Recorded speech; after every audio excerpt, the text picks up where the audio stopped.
kasih matur nuwun Mbak Diajeng Chandra Mulya. Ayo. Karo Mbak Tutik Chandra Mawa. Ayo. Iki kucing ya ngawur ya ora iki. Cak Andi pun rawuh Mbak Lucy. Alhamdulillah. Monggo Cak Andi TB minggah wonten pepanggungan. Ya sok gandeng iki ning Jawa Timur ngaturake rek ayo rek nggih support Cak Andi TB minggah pepanggungan. Mangga Cak. Dados.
Andi TB sugeng dalu. Wilujeng dalu, bocangik bulimbo. Nggih, kok niki gentos pasangan melih. Nggih. Mesti urusane dhuwit mesti biasane ngene. Mboten. Nggih. Wong niki kan spesial. Wah, spesial. Ing panjenengan ingkang asta kula padoske rencang ingkang anyar gres. Oh. Ingkang tasih murah. Oh, ini jenenge politik nggak boleh seperti itu. Boten, boten. Nyambut gaene bareng yo didum padha. Nggih. Leres jenengan mong kula teng mriki nggih boten pados dhuwit. Lah napa? Nggih apa artinya uang kalau kita tidak pegang? Wah iya. Gayamu cicilan BRI bojomu nangis rasa bayar kok ning Sorry bro, bojoku wis ra duwe BRI. Lah apa? Saiki melok mekar. Malah nemen. kok sombong ya. Derek Tepang Gladiwano. Nggih, Gladiwano, nyuwun pangapunten salam mong swastiastu namo budaya salam kebajikan rahayu. Assalamualaikum warahmatullahi wabarakatuh. Waalaikumsalam. Riyen enten Cak Slendro, Nggih. Cak Slentem, Leres. pelok nggih enten. Heeh. Lah jenengan napa? Lok, Bro. Mboten. Lah napa? Dados tiang-tiang ingkang sampun sukses menika kula ingkang ganduli. Dados kula diparingi jimat asma Gandul. Oh, Nggih, Cak kula Gandul. Gandul. Nggih. Asma Kinarya Japa. Tegese. Niki saking bapak kali ibu Gandul menika wonten werdinipun. Yen Werdine? pangapunten, Gandul gan kuwi ganteng. Dul. Ndul kuwi peduli. Dados kula teng mriki dikanthi kalian Mas Andi TB peduli dengan seni dan budaya. Karena seni dan budaya itu adalah suatu jati diri bangsa. Tepuk Tinggalan tangan, para Elo. leluhur. Iya, Oke. nggih. Orang bijak sudah mengatakan barang siapa yang meninggalkan dengan jati diri akan mudah terpecah belah dan juga dijajah oleh negara lain. Wah, betul. Tepuk tangan untuk Pak Hadi Setiawan, matur sembah nuwun. Piye Mas? Pinter omong ini saya 550 lho Mas. Sumpah. Nggih, iya. Nek ya didandani sing apik. Nggih, Pak Hadi niki lho ngagem blangkon Yogjan. Lho, Jat Miko luwes kaya mengkono. Bagus. Lah Lah, nek jenengan kula Cak Gandul pripun? bareng Pripun? gawe blangkon kaya nyunggi takir malah ora. Benten no. Nggih. Gandul kuwi apa? Gan kuwi Ganteng, ganteng. Dul kuwi peduli. Beten kali niki kula nembe ngertos nek singkatane Andi TB. TB. Jenengan pun paham? Dereng. Lah niki TBT kali B. T menika telek. B menika bebek. Dadine Andi telek bebek nggih niki. Nggih. Kuwi ning kene magang lho. Waduh. Aku nek modhono kono ya kalah Kowe neno kok aku. bengi iki lancang men ngelokno juraganmu telek bebek, mati uripmu iki karek ning aku. Oh, enggak bisu. Ah bisa. Nek apik ya terus, nek elek aku balik karo sing lawas. Sing lawas wis dijak komet. Iya, Main ning gone ingkang Kakang Mas. iya. Medyan wilujeng dalu Mas Cahyo. Sing dalu. Alhamdulillah saged sowan teng gene Desa Lamong, Leres. Kecamatan Badas, Kabupaten Kediri. Kula teng mriki pun apal kalih piantun mriki. Asring tindak mriki. Sering Nggih. kula nek menawi teng Kediri niku manggi rencang kula. Sinten? Lho. Kades lek apa? Lamong niki rencang kula. Masya Allah. Kanca Facebook Pak Harimau niku. Pak Haryono. Lah nggih Pak Haryano sing gagah kaya harimau. Nggih. Wah niku jadi kades pun 3 periode. Hebat. Kula niku nganti apal teng mriki niku sing dadi carike niku putranipun piyambak Bu Fisti. Oh, kok apal banget. Apal sing dadi modene niku Carik Muji. Dukun pijeke Carik Muji, modene Sugeng apal kula ni. Tempat rekreasine Banana 1000. Apa kuwi? Gang Sewu. Wah iya. Ngono yang dadak dicekake. Ngono dadak di Inggris nih Ben sampean. terkenal. Ora sampean karo Pak Lurah kok ketoke akrab no ada hubungan famili apa piye? Niku termasuk kula kalih Pak Haryono niku beda bapak. Itu bapak. Tapi liya ibu. Tunggal mbah aja-aja. Mboten. Tunggal Nabi Adam. Wah iya. Lho niku matur sembah nuwun. Wah kula wau mampir teng kene dandan teng Polindes. Wah luar biasa bangunane apik, lampune padang, jadi ngirano banyune belas. Lho wau kula ngurupke dhewe kok ngerti saklare teng pundi ngoten. Lho kula pipis teng mriku golek banyu rano terus kula mbeta obat. Lara apa kok nggo obat? Lho obat tabitke niku lho Mas. Waduh ya ampun. Wah, matur sembah nuwun panggih kalih pepunden kula Pak Hadi Setiawan. Nggih. Wah, niki kalih kula niki kados bapak anak. Nggih ta. Kula niku nek teng pundi-pundi niku panggih Pak Hadi niku masyaallah. Zaman Covid kula niku panggih teng kene anu Pak semampir tangklete Pak Hadi. Lho Mas Andi badhe tanggapan to? Mboten Pak, sepi. Langsung kok dompet ngetokno dhuwit seret 300.000 Pak. Diparingne jenengan. Paringke kula matur sembah nuwun Pak Hadi. Dermawan berarti. Nggih, kala wingi panggih teng Pare. Nggih. Lah kok Mas Andi badhe tanggapan to? Mboten Pak, tasih sepi, langsung ngetokno dompet seret 200.000 diparingke bocange. Nggih, 500 pisan. Wah, piantun kok blatere kaya ngono. Terus foto neh ora? Niki mau Panggih malih Nggih. teng alun-alun Kediri. Nah, Mas Andi, nggih Pak Adi, badhe tanggapan to? Nggih Pak niki pun wayahe rame. Lah kok ning dhuwitku 500 balekno dhisik. Oh lah tibane titip ta. karo utang. Apal karo daerah Lamong kowe. Apal? Oh Lamong itu sebuah desa yang terdiri dari 2 dusun. Aja sembrono lho. Tenan. 2 dusun apa ae? Dusun Lamong kare dusun Lamiran. Iya. Nah, RT-ne 10. RW-ne 10, RT-ne 23, jumlah penduduknya 6.449, rondone 574 lho.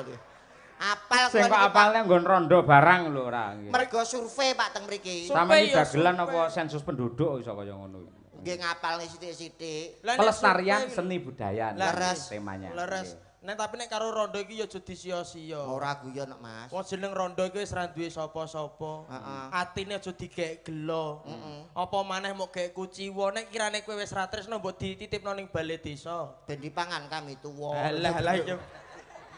Kami tone Paksa aku wedok wis diuber. papunten. Papunten nggih Macange Bu Inggih, Limbo. Wah, inggih. saestu lho kados kesugrukan Gunung Sari Kaluberan Segoro Madu kula panggih jenengan. Katane sastrane luar Matur biasa. sembah nuwun Kicah Ya Kuntadi. Nggih. Kang sampun kondang sampun viral. Nggih. Mapan wonten ing dusun Desa Lamong. Lamong niki kula enten pantun. Pantune pripun? Kagem warga masyarakat Lamong lan sedayanipun. Mestine penuh dengan doa lho. Insya Allah berkah barokah. Nggih. Tuku lontong wadahi tampah. Cakep. Mugi-mugi wong Lamong pinaringan barokah Allahumma. Nggih. Alhamdulillah. Tuku lontong lalapane krai. Muga-muga wong Lamong kathah rezeki Allahumma. Amin. Masa Pisang kas. Allah. Yo, siji kas. Tuku lontong jangane semur.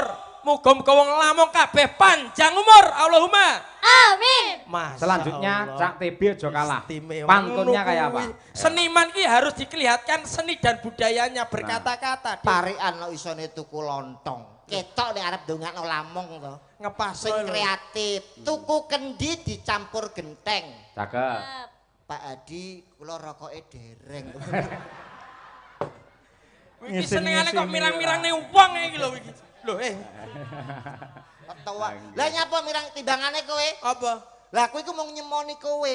Kok nyemoni piye? Kowe mau parikan ndongakno gawe Warga desa Lamong nganggo pantun. piye? Tuku lontong lalapan krai. Artine Wong Lamong kathah rezeki. ndongakno gawe Pantun. ngaten niki leres napa klentu bocah. Ya bener. Benere kok ndi? Lho ndongakne piyai kene. Kita tanda cinta kita kepada warga masyarakat Lamong adalah saling mendoakan. Nah, Nah, kuwi. gudange pantun nggih menika Bapak Nggih. Kicah Ya Kuntadi nggih Mas Yoyo. Nek jenengan dos pundi Mas? Napa? Pantunipun kagem wong Numpak Lamong. andong dinane jemuah. Pak Andong. Artine Artine kabeh piyai Lamong tansah pinaringan berkah barokah. Amin. Apik nggo pantun, B. ngaten niki bener. Bener. Jenengan nate pirsa kiai alim ulama ustad kok dawuh kowe nek ndonga gawe pantun. Nate pirengaten mboten? Ora. Lah kok sampean benerno ndonga gawe pantun? Nek sampean ndonga gawe pantun, malaikat nyatete bingung. Kok bingung? Lah nyuwun sewu saiki apa nek gawe pantun imam ning masjid apa ora bingung? Kok iso? Mimpin salat Allahu Akbar. Budal sekolah mangan es krim Bismillahirrohmanirrohim.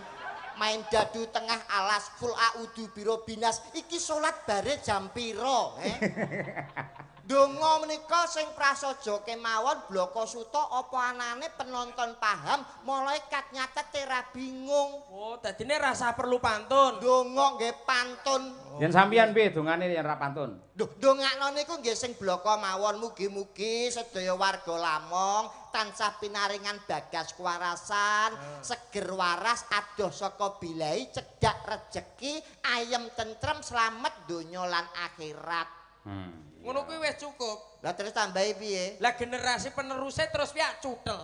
Ya muga-muga padha duwe anak sing lanang soleh, sing putri solehah Allahumma. Amin. kuwi nek sing ndek anak dan Iya, sing no. ndek anak Lah ya berusaha. lho berusaha wong kowe kurang ngerti resepe lho Lho ora duwe anak resepe ya berusaha no tirakat Sewu, lho. Mas. Nggih. Iya, toh. Niki enten hubungannya kali kebudayaan. Budaya kan macem-macem to, Mas. Leres. Kula niku nate pikantuk resep saking Mbah. Carane duwe anak niku kula pun ngertos. Nah, iki aku perlu sinau lek iki. Piye. Niku wonten dua cara nyuwun sewu Pak Adi. Kalau mau punya anak itu harus pakai dua cara. Yang pertama satu lewat medis, yang kedua lewat alternatif. Terus Lah nek medis, Karo alternatif. nek medis piye? Medis niku periksa ke dokter kandungan, dokter spesialis yang mempunyai titel SPOG. Apa kuwi? Spesialis ogo-ogo. Lah yo.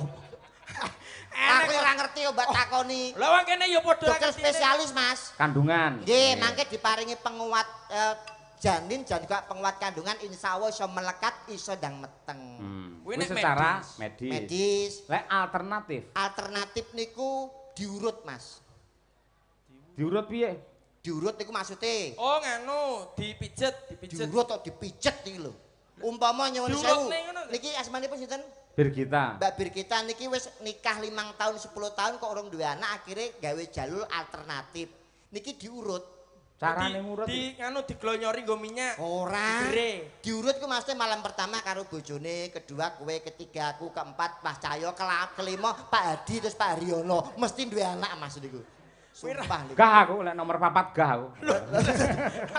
Wah jenengan malah bisa ngarep kok. Kowe iki nek omongan senengane sembrono celometan, iki seni budaya sebagai tolak ukur tuntunan. Tontonan yo iso dadi tuntunan nggih ngoten to Mak Canggih Leres, Blimbung. leres. Dadine omongan iki ora kena saru-saru. Ora. Apa maneh sampean di hadapan para lenggah piantun agung, para piyai agung yang istimewa, mulai saking tingkat provinsi nganti tekan daerah desa. Wah Dinas Kebudayaan ingkang makili Bu Leslie Bu Citra Leslie tesih Pertiwi. lenggah nggih. Bu Leslie tesih lenggah. Wah Bu Leslie Pak Hadi lho menika piantunipun. titele wae esos. Apa? Sarjana sosial. Wah kados bojo kula Bu. Lho, bojone piye ndek titel? Bojo kula elek-elek niku titele nggih SPD MMD. Wah, sarjana pendidikan. Saya ngomong sapa? Lek Master SPD Manajemen. SPD MMD kok sarjana pendidikan. Apa? SPD MMD niku sekolah pedodel mergo meteng dhisik. Iya. Cukup pacaran 2 tahun terus meteng. Ra kena nggih contoh babar Mboten nggih belas. contoh, nggih. Nggih contohi Pak Hadi lho. Nyapa? Pak Hadi Setiawan iki lho. Nyapa? Loh, pemimpin yang sangat luar biasa. Wakil rakyat. Wakil rakyat yang merakyat. Betul. Manggone ning gone provinsi. Hmm. Niki alhamdulillah iso ngei contoh ning gone wargane contone Bapak Haryono pinangka Bapa Lurah sing biyen ra tau wayangan, hari ini wayangan. Tepuk tangan untuk Desa Lamong. Loh, iki ya mergo pemimpinan yang tegas, yang bijaksana. Tan bedane kados panjenengane. Nggih. Nyapa? Ki Cahyo Kuntadi. Ngopo? Iki ya pemimpin pada pagelaran malam ini kabeh iki didorong saking doa orang tua dan dukungan seorang istri. Betul. Lah nyapa lho kok apik-apik Mas Cahyo wis ngerti nek Mas Cahyo kene dadi dalang aku wis ngerti. Lho lah ya. Lah ngopo? Lho hebat lho Pak Dalang pemimpin ki abot lho. Dalang kok abot iki sing ngomong sapa? Mimpin para yoga sinden, tukang son, tukang terop kabeh. Iki pimpinane Pak Cahyo. Nyuwun sewu. Mangke ngoten to nggih? Nggih no. Nyuwun sewu Pak, kula tak tanglet dalang niku abot napa enteng? Abot. Lah nek abot nyapa ben bengi tanggapan. Loh, Iya to saiki. Nek Kula abot menika- iku diselehno nek enteng digawa. ora ngono. Kula niku lak dadi kanugrahan saking Gusti ingkang dipun paringaken dumateng kula menika lak Nggih. iso ndalang. Betul. Kula syukuri. Nggih. Akhire nggih mayang niku abot kaya ngapa, waton iso gawe bungae tiyang kathah niku tegese dadi pahala. Abote nggen pundi? Loh, wiwit saka pucuk rambut nganti jempol sikil nyambut gawe sewengi. Lah remangsane yoga niki mboten nyambut gawe.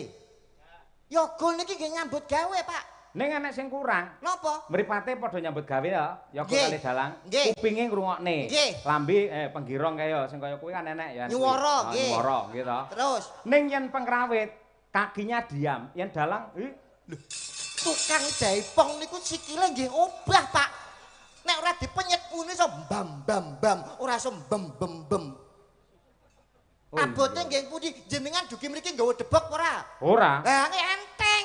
Wong teko rene ra usung-usung debok karek dok dok dok dok. Oh, 90 yuta. Dok dok dok dok. Oh, 100 yuta. Abot apa apa enteng?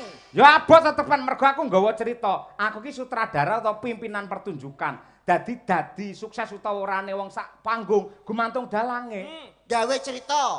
Apal mboten? Apal. Enteng apal kok. Nek ra apal kuwi abot.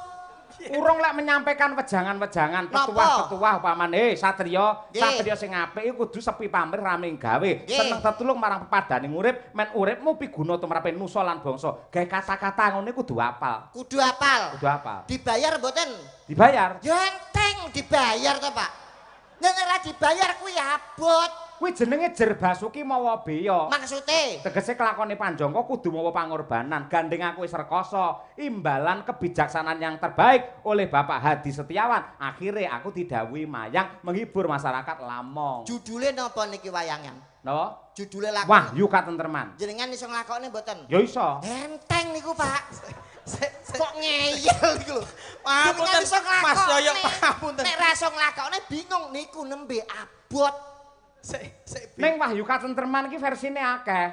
Piye carane men iso beda-beda ngono kuwi. Saged mboten jenengan? Iki lakon iki beda karo sing wis-wis. Saged napa mboten? Ya genah iso tanggung jawabku. Ayo enteng. Sampai kok ngeyel to, Pak. Sekedap kula belani niki. Ndik, Andi. Dalem. Kowe tau ngemut mercon bledos ning cangkemmu. Nesu jenengan iki. Lah sampe nyepelekake gaweane dalang. Mboten nyepelekne, Pak. Kowe arep bela apa? Engko sik to. Kowe iki lho ning ngene iki lho melok sapa? Melu sapa piye? Kok ora mikir ora sadar diri lho. Sadar diri. Omamu Tuban. Aku mbloro mok bel, mok kenake Mas Yoyo. Kowe teko kene iki lumantar Mas Yoyo, Pak Dalang. Wis ngerti. Mati urip iki tergantung karo Pak Yoyo. Mok wilang-wilangke mok isen-isenke. Kok iso mati urip tergantung Mas Yoyo? Lho, sing nyekel bayarane sapa? Sing nyekel bayarane kene. Pak Yoyo lah yo, ngene nganti Pak Yoyo gelok kowe ora dibayar. Kene mek nyekel tok sing bayar iku Dinas Pariwisata Kebudayaan karo Pak Hadi. Ning diliwatne aku. Lah nggih cara tuku mobil jenengan niku makelar. Aduh. Kok sik ngeyel Angkrek. Nggih napa mboten nyuwun sewu? Ora beda karo makelar beda. Lho, nyuwun sewu. Piye? Sing ngebel kula kan jenengan. Aku. Mas tanggal 22 wayangan ning gone Lamong Badas Kediri. Saged napa mboten aku tak. Saged sing ngebel jenengan. Nggih. Sing bayari sinten? Sing bayari panitia ning liwat aku. Lah nggih jenengan liwat hitungane sampean ki Bang Mekar mung dilewati tok. Sem. Lho kok ngeyel. Lambene syukur jeblak aku ora trimo lek carane ngono kuwi. Ora trimo kula dereng menehi kok. Kowe tak kandhani sebenarnya ya, Nggih. sebenarnya panitia EO itu telepon ke saya. Betul. Utusan saka Pak Hadi. Nggih. Pak Dalang komplit sak dagelane mangke pelawake sinten kula nderek kemawon. Leres. Lajeng kula usulke. Nggih. Dagelane Cak Andi TB. Lah upamane sing tak usulke dudu sampeyan, bengi iki sampeyan merongos ning omah. Ora mungkin. Lho kok ora mungkin? Mergo bengi iki sing nganggur karek aku tok. Liyane tuh tanggapan gelem ra gelem ya aku karenan. Sampeyan ra iso milih. Iya lek kuwi bener Pak. Arep pilih komet wis karo Mas Kangko. Iya. Jok Lutuk wis karo Pak Minto. Tak percaya no. Lah percil tanggapan tenggene Pak Eko. Karek sisone sapa? Mondol. Heeh. Mondol karo Yudo. Oh iya. Sampeyan gelem ra gelem pilihane namung kula nggih napa mboten? Iya. Nah, Mula gandeng kowe tak pilih, ayo kita chemistry. Lah. Bersatu. Aja saling merendahkan martabat. Contohlah Bapak Hadi Setiawan. Piye? Nek kula ibaratke panjenengan iku dadi pamong. Pemimpin. Pamong. Lah iya. Perwakilan rakyat itu wakili rakyat bukan pemimpin tapi pamong teng kebudayaan. Nyuwun sewu kados Semar. Semar niku lak pamong to. Ora mung mamongi mimpin kawula cilik tapi juga pamonge para satriya Pandhawa. Padi nggih ngaten. Bukan hanya menyerap aspirasi masyarakat tapi juga mengawasi jalannya roda pemerintahan. Leres napa mboten? Leres. Saniki kula takon. Pripun? Punakawan ngertos mboten? Yo ngerti aku dalang. Sinten mawon? Semar Gareng Petruk Bagong. Punakawan sing tugase abot dhewe sapa? Semar. Lho kok saged? Lah bapake mimpin dhek, mimpin anak-anake, mimpin wargane uga ngayomi karo para Pandhawa. Aduh, bener lho Bewi. Bengi iki Pak Hadi salah. Piye to? Nyuwun sewu Punakawan ngertos? Ngerti. Sing tugase abot dhewe sinten? Semar. Kok iso? Lah kuwi bapake Gareng Petruk Bagong nuturi karo anak-anake lan uga nuturi karo para Pandhawa. Aduh, aku isin karo Mbah Suklon Suwondo aku nek ngene carane iki. Aduh, jatuh martabatku. Kowe aja nyandrak-nyandrak bapakku ngopo teko bapakku barang. Semar ki abot lho. Ilmune jenengan aduh aduh kurang jangkep oleh nyerep ingkang Rama. Sampeyan ora ngerti wayang, lakon sing akeh magepan karo Ponokawan, mesti Semar mbangun kayangan, Semar boyong, Nggih. Semar mbangun jiwa. Biyen erane Pak Harto, Semar mbabar jati diri. Selalu Semar Bangun niku abot. abot. Punakawan sing tugasnya abot niku mboten Semar. Lah sapa? Bagong. Kok iso? Lho Bagong riwariwi Surabaya Tulungagung, Kediri Malang, nggawa penumpang ben bino ora tau sambat. Rena keprondasmu kowe. Loh, kok jenengan nesu niku Kuwi pripun to? bis. Lah jenenge bis napa? Bagong. Apa eneng bis Semar? Kok ngeyel niku lho mesti. Bacok sisa lho ya. Abot Bagong niku. Dalang kok padake kaya bis iki lho. Ning Ponokawan sing sugih dhewe sapa? Punakawan sing sugih dhewe Prabu Puntadewa. Ponokawan. Punakawan. Iki Semar Petro Bagong Gareng. Nggih anu to, Gareng anak mbarep mesti sugih. Ora iso. Ya sing sugih si dhewe sinten? Semar. Lah kok saged? Duwe toko Mas Semar nang ndi ora ya. Wayang sing nggone omahe ra tau sepi sinten? Semar. Alah Semar iku sosok ana sepine. Kresna. Alah Kresna sosok tinggal arisan bring sepi. Ora ngerti to? Ora ngerti. Wayang sing omahe rame dhewe niku Baladewa. Kok iso? Oh Baladewa saiki barange ayu-ayu kabeh, Pak. Cah cilik-cilik wah tenan rame lampune kelip-kelip. Lambemu menengo. Padi biasa kalih mboten percaya kalih kula teng Iki omongan kok iso sak enake dhewe lho. Baladewa rawame Pak kelas saiki, Pak. Banana Wantosene kalah, Pak. Kuwi ra kok koyo Lho, nek mboten percaya jenengan tang ngerti iki lho. sapa? Loh, niki nek wah piye to? Lusi Brahman. Lusi Brahman niku pegawai negeri, Bener. sosone bengi tanggapan. Tapi nek mboten mayang, niki tenggene Baladewa, Pak. Usaha Kowe aja menghina lho kowe. saes Fitnah lho kowe. wira swasta, Pak. Ngopo? Bakulan es. Kok es? Es mari Mas. Piye no wi? Dadi nek ana wong lanang liwat, mari Mas. Mari Mas karo jas jus. Sik, jumeneng Mbak Lucy, sampean kudune seorang wanita harus bisa memperjuangkan emansipasi wanita. Coba kaya apa? Duduk, duduk.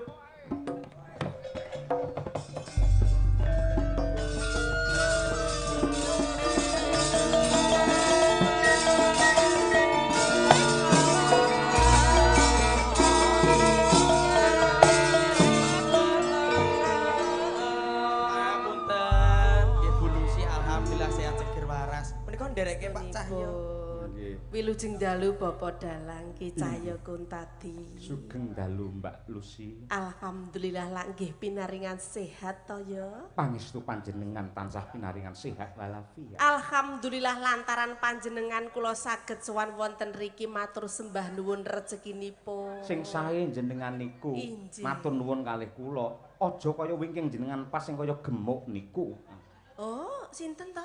Andi TB ngelokne jenengan mari Mas ngono mau. Luwak niki ta? Luwak. Kok luwak piye to? Lah kok mboten luwake pripun wong lintune putih-putih kek raine kaya gemuk. Ireng ya ben. Penting ak pinter. Nyuwun pangapunten sing rawuh menika wah. Menika para pimpinan-pimpinan daerah yang luar biasa. Nggih. Ingkang saged menyatu dengan masyarakat. Leres. Kagem contoh menika Bapak Hadi. Setiawan Wah, nggih. Bapak Hadi Setiawan, piyayine sampun karismatik. Manunggale Piyayine kawula Gusti. sabar manunggale kawula Gusti. Saged kagem dados contoh masyarakat. Alhamdulillah, syukur. Klebet Pak Lurah Lamong nggih mekaten. Lebet Pak Lurah Lamong, Ibu Kepala Bidang Kebudayaan Pariwisata Nggih. inggih rawuh. Keluarga besar Dinas Pariwisata Provinsi Jawa Timur, Dinas Pariwisata Kabupaten Kediri khususipun, Bapak. Raiku ditabrak bis Bagong. Nyuwun pangapunten leres atur panjenengan menika. Kula wau kok selenting-selenting kok mireng mboten tek penak ten kuping napa? Kula ngendikane napa wau grem. Jenengan teng Baladewa ngoten. Bala- Jare jenengane teng mriku senengane parikan kian. Parikan Tanjung ya, Perak kapale kobong. Tanjung Perak kapale kobong. Monggo pinarak kamare kosong ngoten niku. Terus aku liwat karo jawab. Nggih. Tuku duku kaketan lengo. Mangke kula mriku kali Pak Haryono. Pak Lurah bering kok jak lho Mas. Pak Lurah kira tau ngono Survei. kuwi kok. Nggih. Mboten kami guyon, kula niku ngertos elek-elek ngaten iki titelebat lho Mas. Kok elek-elek piyayene cantik kok elek-elek. Nggih, cara ibarate Kok nek kaya rupamu bagus-bagus cara nek cerita Kediri sing kondang niku Panji Asmara Bangun kalian Dewi Sekar Kartadi. Gadung Indonesia. Sekartaji. Kartasi. Nggih. Nggih, titele Lucy Brahman SH. Sarjana hukum. Mboten Son Horek. Iya ngebuni gundulmu kuwi. Apa kowe? Nesu wew nesu. Sampeyan ku ning kene iku teko iku aja nesu. Lah ket mau pirang boro ki ngalembono lho. Aja kaya ngono kuwi. Sindene kicah ya Kuntadu. Kuwi dalang kondang. Kuntadi. Lho, ngerti rupamu malih arep muni Pak Kuntadi klir Kutandu. Gila. Mas, Apa? Kuntadi ambune ngene iki to. Ora enak Kuntadine. Lha karma sing kok tampa kok. Sik to jane wis arep Lah minta ngenyek maaf. neh ya le, ngenyek neh nyun sewu. Lho, lho, wangi to? Ambune apa? Ya, ambune anu to iwak pitik aku ger mangan iwak pitik ya. Iya, iki lho wangi awakmu lho. Lho, wangi to? Oh, iya. Mambu. Sinden saiki ki ora enek sing mambu. Kabeh kuwi perawatan. Sinden kuwi ya arep raup kuwi lho, nggih cuci muka, facial kuwi lho, gawe krem sing larang.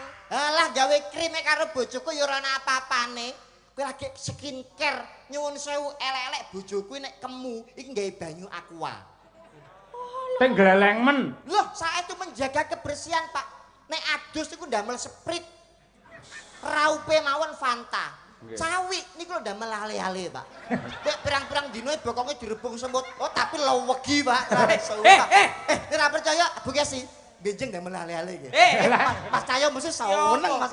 Lewegi, Mas. Ora sudi. Sembrono iki lho. Lah ndamel napa? Ora wis banyu biasa ora. Lah, biar rasanya ra ono. Wis sabar, dino disepele gak apa-apa bulusi. Sampeyan jare abape mambu, aku duwe cara ben abape ra mambu. Ora enek apa? Dinget.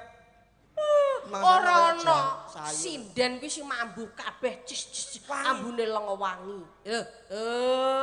Masamu sinden lagi gebres metu mutiara. Ora ngerti kowe keringete sinden iki lho. Keringete sinden metu ali-ali. Bloboke mawon tape lho, Pak. Gebres kok metu mutiara iki dadi Lho, apa? sinden masa kini kok. Apa ya kebakcut kok keringet kok minyak wangi. Mbok disesuaikan contohlah Bu sinten Bu? Yo, sapa? Aja Bu didudoi. Citra Pertiwi. Bu Leslie, Bu Citra. Leslie Asma Kinarwa Japa.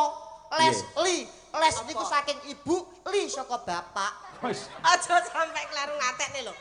Kok ya kok Kok ora ngatekno ngerti dhisik ning ibu engko. Ora sungkan karo Bu Leslie kok sombonge kaya ngono. Loh, Ibu Leslie loh. Sekarang membuktikan bahwasanya zamannya emansipasi wanita Nah, ya ta? betul. Seorang wanita juga bisa menjadi sosok pimpinan gak kalah mbek wong lanang. Kok mbok padakne mambu. Wah, tangane sak gedang nek ngamper larat ramu. Wis sampe Ngono pelok. kuwi dengere wong wadon ki ya rasa. Ya ora iso, kok iso tetepan wong wedok kuwi masuk emansipasi wanita, tapi dalam Al-Qur'an seorang wanita itu di derajatnya di bawah laki-laki, manip lelaki itu adalah presiden rumah tangga. Leres mboten, Mas? Heeh, bener. Loh. Pinter ya Mas, rupane kaya jen ritek ya iso. Wa in sakartum apa Mas? Begini ku Lanjutkan pokoke aku balai kapartum ina ada bila sadik. syukur sementing ku syukur aja kok maido karo wong lanang. Wong lanang nyambut gawe rino wengi gawe sapa? Wong wedok. Paham apa ora kowe iku? Lah kuwi ya wong lanang ya sing syukur karo wong wadon. Masya wong wadon kuwi gedine sak cakruk. Lek wong wadon kuwi dadi bojomu kudu mbok alembono ngono. Ndole sing kuru nyapu rabi golek selemu. Piye to iki? Lah masya aku mbiyen ya kuru. Kuru. Piye potonganmu kok celengan Semar. Kowe ora ngerti bapak Hadi karo ibu iku lek pengen golek bintang tamu terseksi sak Jawa Timur ngono ku lho. Yo makane undang Lucy Brahman. Nggih. Ngono. Pak ya sinden bergitai bodine kok gitar Spanyol. Sik kalah langsing karo aku. Alah lah potonganmu kaya sepeda motor NMAX ngono kok. Apa? Anggere nak terus meke-meke. Wong kok Sik, Mas. Kok sing rukun Nggih. geno to jane kok sok. Nyelani riyen nggih. Nggih. Menika wonten awala kepada Ki Cahya Kuntadi dipentas Saya adalah fan berat wayang Purwo khususipun Ki Sukron Suwondo rumiyin. Nggih, dengan ini saya minta tembang atau gending antara lain Sri Huning, Kembang Kopi Nyidam Sari. Nggih. Sik siji kasisan. Nggih, sing maca sampean B. Ki rada ruwet ya tulisane. Nggih. Sugeng dalu Mak Cangik, kula penggemar wayang kulit siapapun dalangnya. Kula badhe nyuwun gendeng Gending. Oh, aksara Jawa niku nek ilang wulune ora iso muni i. Lah kudune. Dikeki wulu. Endi wulune? Amoso digubut nek rambut. Bol ki bol. Kendang to. Tak lho, malah ngeslot. Adake kowe ora. Tak kei wulu sih. Baleni. Kula nyuwun gendeng, alah ceblok tak kei sing akeh ya, Pak. Jawa kono wulu sing akeh. Lani. Kula nyuwun diwut-diwut. Kaken. Kula badhe nyuwun gending gubuk asmara sesideman. Oh nggih. Matur suwun saking kula Bung Sam, Pak. Bung Sam. Nggih. Niki sing minangkani Mbak Lucy yen gubuk asmara jos dek. Saestu. Tenan. Napa? Sangat menjiwai. Anu pau Sri Huning riyen. Niki wo enten Sri Huning. Niki enten. kersane rukun anu Mas Yoyo. Pripun? Diketoprake mawon. Oh, siap. Kersane ketinggal rukunipun. Nggih. Ya kowe siap ora wong Tuban lho? Ya siap. Lakone Sri Huning ya? Sri Huning. Nggih. Oke. Kowe dadi Sri Huning. Oh iya. Dadi Sri Huninge kowe. Kowe iso apa ora? Halo. Lah kok malah ning kono lho? Lapo? Kowe dadi Wiratmaya. Lho, iso Wiratmaya kok. Lakone apa iki? Sri Huning. Dadi Sri Huning sapa? Kene. Mau. Lho. Aku ya sudi. Nyapa? Wiratmaya rupane kamu kaya wedhus. Kok gekerne yo. Iki tak toprakne ben rukun chemistry-ne ben pethuk. Manut karo sutradarane, Cak Gandul sutradarane. Iya to. Kene Sri Huninge, kowe Wiratmaya, tekomu keri kene ben rasan-rasan ben udarasa. Oh ngono. Ning gone Taman Kaputren. Heeh. Pun ngertos? Heh. Endi? Iya. Nek ngomong rada banter ki budek. Sri Huning ning gone taman iki udarasa. Udah. Kok udah iki piye ta, Be? Udah rasa. Layak kok bener nek germo. Ngene lho, kowe rasan-rasan ning Taman Kaputren, terus aku teko. Iya. Begitu aku teko terus kowe ngrangkul aku, ngambung aku, tapi aku tok gelem. Ora ngono. Sing wibawa ora gelem entok-entok. Ora ngono kok iso. Tondongane ana, tondongane. Ya, Mas. Nah, tondongane. Bersama ketoprak Sabta Mandala. Sampean. Dirasane ngeten. Hop. Ya, aku angen-angen ya. Kowe siap-siap. Ya. Mengko nek kono wis angen-angen kowe langsung teko. Bisa Sri Huning. Eling-eling. Ya. Apa bisa aku sesandingan karo Bisa, Kang Mas Cilik. Wiratmaya?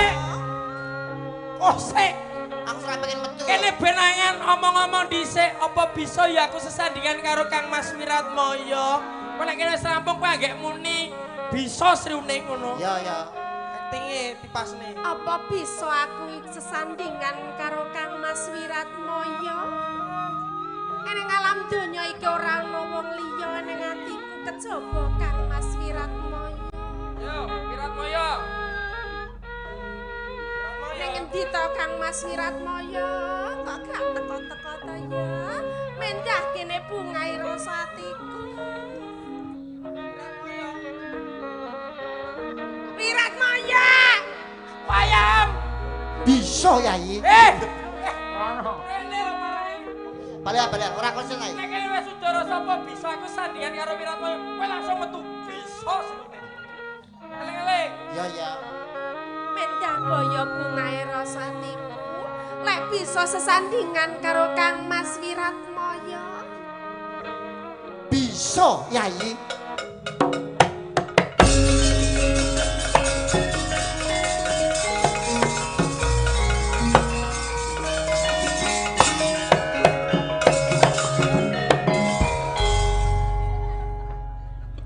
Wiratmaya yo nyosor ae.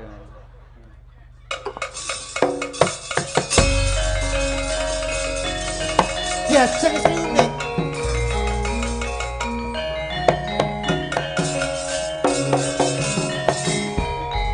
Kang Mas Wiratmoyo.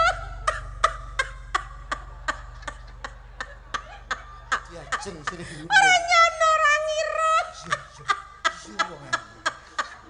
Kok kelakon sesandingan karo Kang Mas Wiratmoyo. Aku ketoke salah kamar gitu. Sakek bungae lho. Bungae ngageti Wiratmoyo kok mosok. Lah kok enek Wiratmoyo iku sing ayu, sing alus. Lek Wiratmoyone kaya Pak Dalang ganteng lho Wiratmoyo mripate becik, mosok brangkone mendelep kok sing apik. Ya kudu diterimani iki ya padha. Gak kok malah genteni mondol iki piye to iki. Lakone Diajeng Sriuning tak sengaja teko. Wah, action sih. Ning papan kene aku lakon sowan ning Taman Kaputren Diajeng.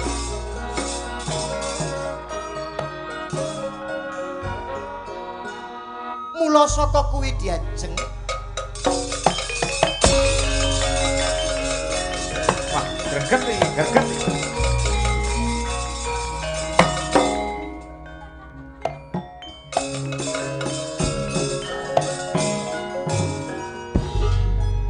Diajeng Sriuning tak sengaja teko ning papan kene Men urip, pakeliramu men urip. Kira kangenku tanpa upama mergo aku kapang karo sliramu.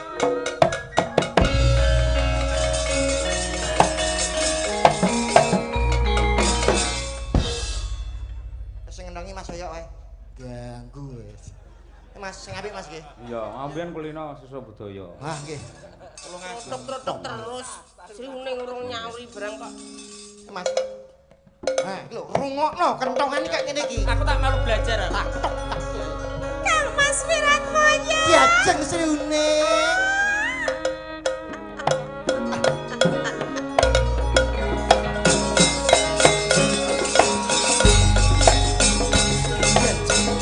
Kang Mas Wiratmoyo.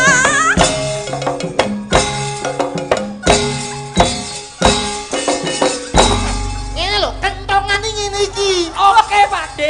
Walah telek. Mosok tumon Wiratmoyo karo Sriuning kok terus woyo-woyo iki lho. Ben iki lha apa kae lho. Kowe mboten tak seneng iki.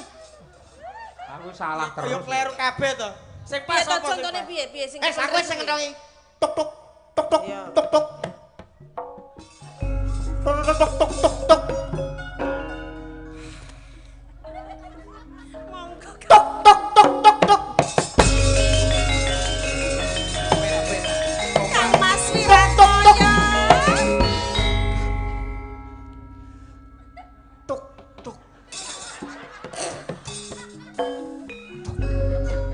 Tuk tuk tuk tuk tuk. Tuk tuk tuk. Tuk tuk tuk. Tuk tuk tuk. Ya.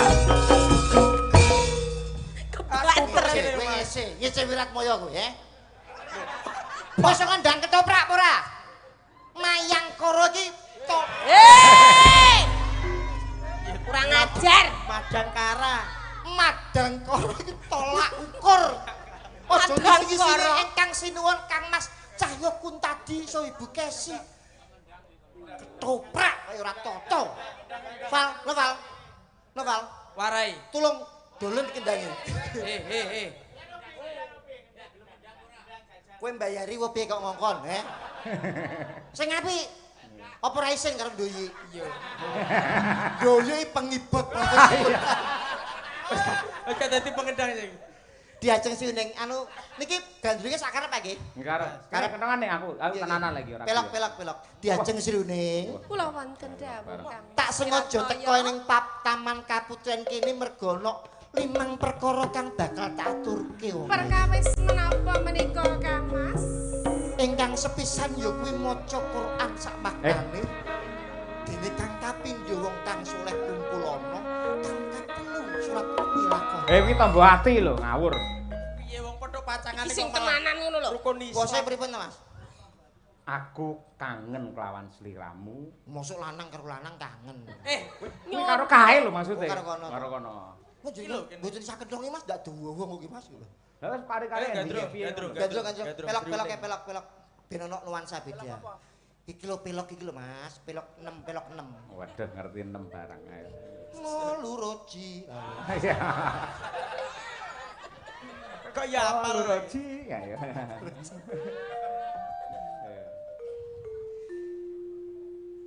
Pelok ya. Laki ora pelok kok. Iku mana Bang? Ora sing gone Anoman Obong. Anoman Obong niku lho Mas Asmara Dono. Ngono dono. Taritane. Nggih. Gelem gelem. Duh, tibone i. Gelem kowe tak rapi. Nah, tibone i. Diajeng sriuning. Waton aja njaluk bondo.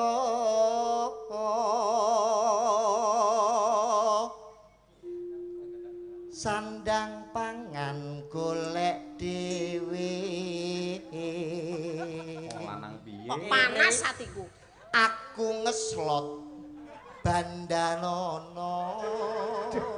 Oh wedokan sobek aku ki ndek bojo kaya lutung. Aku turu kelonono.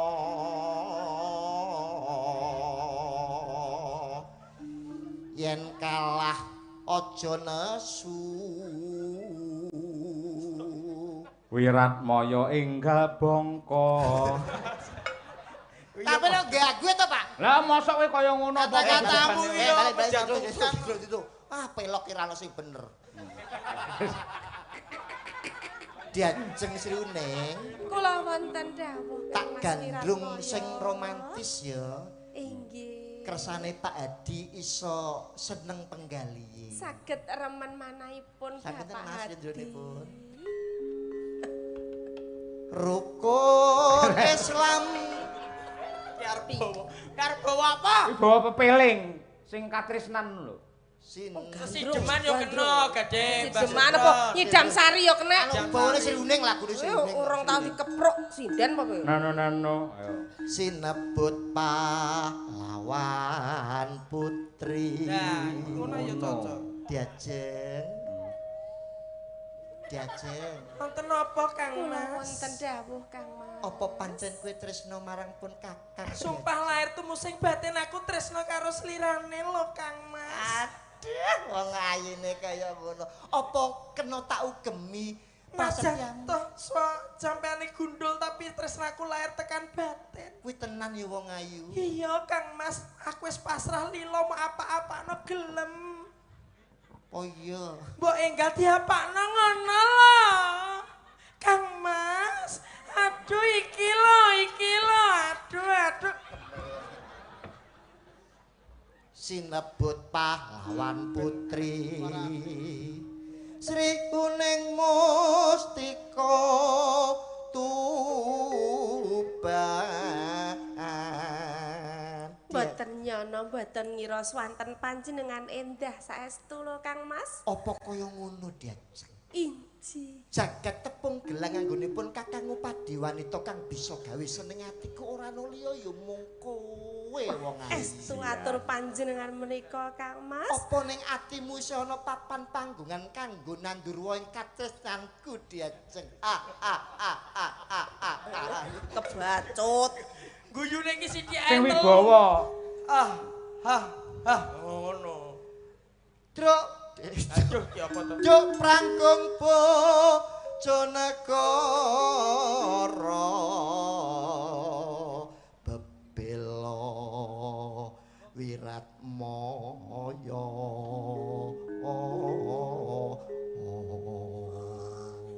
Upama kowe kelakon dadi karo aku kowe ngono apa diajeng? Kula nyuwun ditumbaske mobil to Kang Mas. Mobil? Nggih. Apa ya kelakon diajeng? Aku rene Kok ngebis. umpamane kok ya Aku rene ngebis bakon tuku mobil duwe sapa? Wiratmaya sing sembodo. Lah pripun upami jenengan? Ayo. Kowe Cara Kang Mas Wiratmoyo, Kepiye benjing wong lek bebrayan kula jenengan pundhutaken mobil nggih Kang Aja kok Mas. mung mobil nadyan kowe njaluk mudune lintang lan rembulan tak rangkul kanggo kowe. Estu atur panjenengan menika Kang Mas. Ya ngono bungah. Diajeng Sri Uning. Apa? Yen kowe gelem dhawuh karo aku kowe nyuwun apa? Mobil ambulan. Tenanan to tenanan sing apik nyuwun apa diajeng? Ya paling rambut turuti. Tak turut nyuwun apa sih? Gelak. Nyuwun apa? Ambulan ki mayit kowe kuwi tak. Ojo nesu to. Gelak. Kowe nyuwun apa sayang? Tenan apa ora iki? Tenan. Kowe nyuwun apa? Kula nyuwun Mobil. Mobil. Inggih, Tenan Kang Mas. kuwi. Inggih. Yo gampang, ben didukokno dalange diajeng ya. Iki mau gelem nukokno. Kaya ngono. Berkorban buat teman niku sah, Pak. Sah telek. Kula pengen dipundhukne daharan sing weca. Dahar. Ini, Mam. Oh. Mangan Roti, kuwi roti. Kuwi roti. iki lho. Wis ora sah, ora sida. Iya. Wis ora sida. Nyilek sik ya. Tak tukokno. Wah, wong lanang Kuwi kene. anakku lho kuwi. Napa? Anakku kuwi. Lah, putane jenengan. Ha. Wis kebeneran ya, engko njaluk ijol pake ya. Ya. Duh. Gak usah. Ora. Barang Apa kowe colongan. gak seneng karo ambuku? Apa aku kurang wangi? Ngomong ngoto diajeng. Upama besok diajeng. Kowe jane uang apa Bacon. Aedis Aegypti ora? Ayo. Iki apa iki? Ambune yo wangi ya. Terus Dok prangkung bojo negara bebelo Wiratmoyo.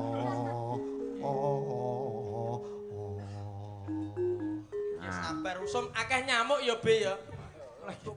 Wekasan Sri Huning gugur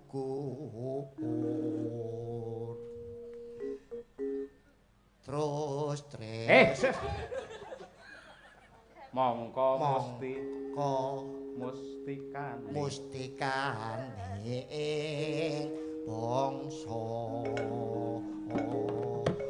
Sri Huning Kula wonten dawuh Kang Mas Wiratmoyo. tak kira nggon kuandum katesan marang siramu kaya wis ora bisa tampet ya Semanten ugi manah kawula Kang Mas.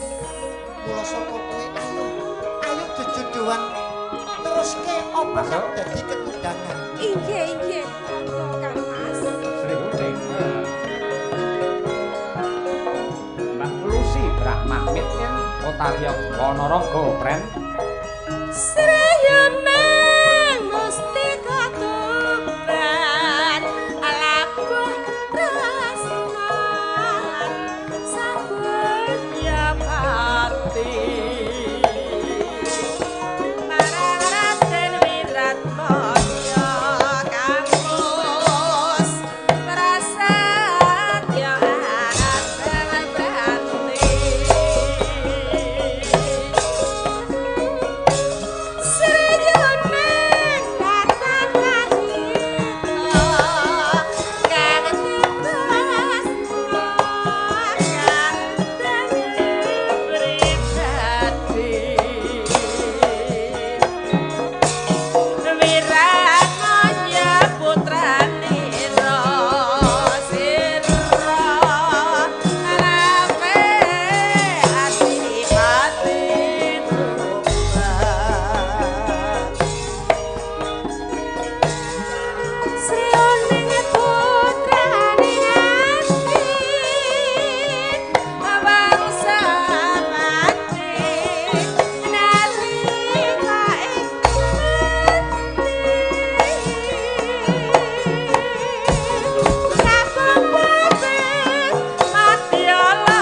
matur sembah nuwun. Kejawi menika live streaming YouTube Kuntadi Channel ugi dipun tayangaken wonten ing Ndoho TV. Ingkang kepareng nyimak